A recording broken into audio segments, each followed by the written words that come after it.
Welcome back. We're here with Marsha Androsic of Pathways. Marsha, why don't you go ahead and introduce yourself? Tell us a little bit about your position and the organization. Hi, thank you for having me. Again, my name is Marsha Androsic. I'm with Pathways. I'm the Vice President of Children's Services. So I oversee all of the children's services that we have through Pathways. Some of the programming that we have is early intervention. We provide early intervention services to children birth to 3 in Fayette, Greene, Washington, and Westmoreland counties. So if a parent has concerns with their child's development, meeting their developmental milestones, or they have a diagnosis that affects their development, we can provide in-home services, speech therapy, occupational therapy, physical therapy, vision, hearing services, and nutrition services to those families in their home, and it is all free of cost to the families. And then we also have 2 child care centers, Rainbow Zen Learning Center. We have one in Washington and one in Greene County. So it's just 2 daycare centers that we provide services to children ages 6 weeks to up to 12 years of age. We run 5 days a week from 6:30 to 6 in the evening for families who are in need of child care services. And our Rainbow Zen Learning Center was voted the best of the best for 2019 for the Observer Reporter. So shout out to them. Awesome. We have an awesome staff at our centers. We also have, it's called a Pediatric Extended Care Center in Washington that I oversee. It is a child care center for children who have complex medical needs.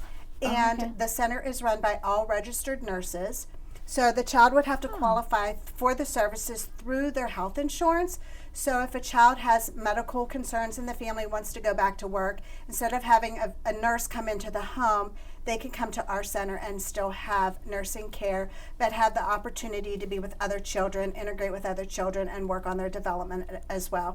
And then that service is billed through that child's medical insurance. Oh, okay. And we also have adult services, but I don't oversee all of the adult services. I just do our children's services. I was just going to ask what kind of clients you typically see. So more so families? In children's services, we deal all with the children. It's like most, in early intervention, we deal with the families, because what our goal is for early intervention is that we coach the families on what techniques and strategies they need to use to help their child's development. Because we are in the home maybe once a week, so we need to have the families learn the different techniques and skills to work with their child when we're not there. In our adult programming, it's adult with disabilities, so we have a lot of services for adults with disabilities. Oh, okay. Great. So tell me a little bit about the staff and the service area of your team. Do you take volunteers? Are they specifically in the office? Are they doing outreach? What have you?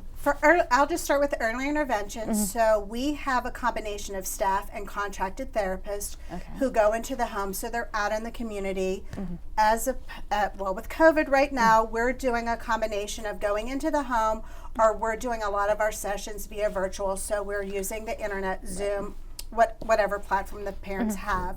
Our child care centers are all staff come to the center and work, but we do take a lot of volunteers at our child care center. So if there's anybody who wants to volunteer some hours, we're more than willing to accommodate them. And at your child's place, our Pediatric Extended Care Center, we have all registered nurses that we employ, and we have some child care aides that help there. But also we would take volunteers there as well, if there was any volunteers that wanted to come and help us with the kids. We have people, if you want to come hold a baby, we have babies they can come and hold. Oh, that's great. You started talking about it a little bit, but I was just wondering, is there any other way that COVID-19 and the pandemic has affected the organization, how you are servicing, these constituents and everything? COVID-19 has hit our programming for children's services.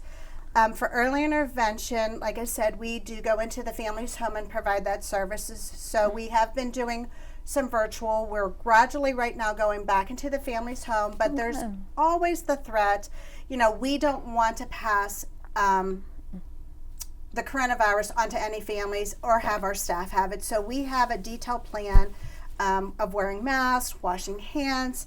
We're not taking anything into the family's home. We have a strict screening that we do with the families prior to going out to the family's home to know that nobody has been sick, they haven't traveled out of the state. So we have a specific plan that we follow, and we're very strict with that. Our child care centers, we were closed. We actually had to close our doors for 2 weeks, but then we did apply for a waiver in which we were only permitted to serve essential workers. Okay. So we went down from servicing a full center to maybe 10 children, but it was to help the families, and that's what Pathways is trying to do, is help the people in the communities. Our extended care center, so your child's place, shut down for several months. We had to wait till the Department of Health gave us the okay, and now we're trying to build back up our enrollment, you know, with people not back to work, or some are working from home. So it has affected us, and in all of our centers, all of our programming, we have strict COVID plans that we follow. We have increased our cleaning times, how often we're cleaning. Some places we're cleaning every 2 hours. We're cleaning touch surfaces frequently. In our child care centers, all of our children are wearing masks. All of our staff are wearing masks. We have limited, no visitors are coming into our centers, so that has affected some of our programming as well. Right. Are there any other like state-related issues or anything that the organization is facing?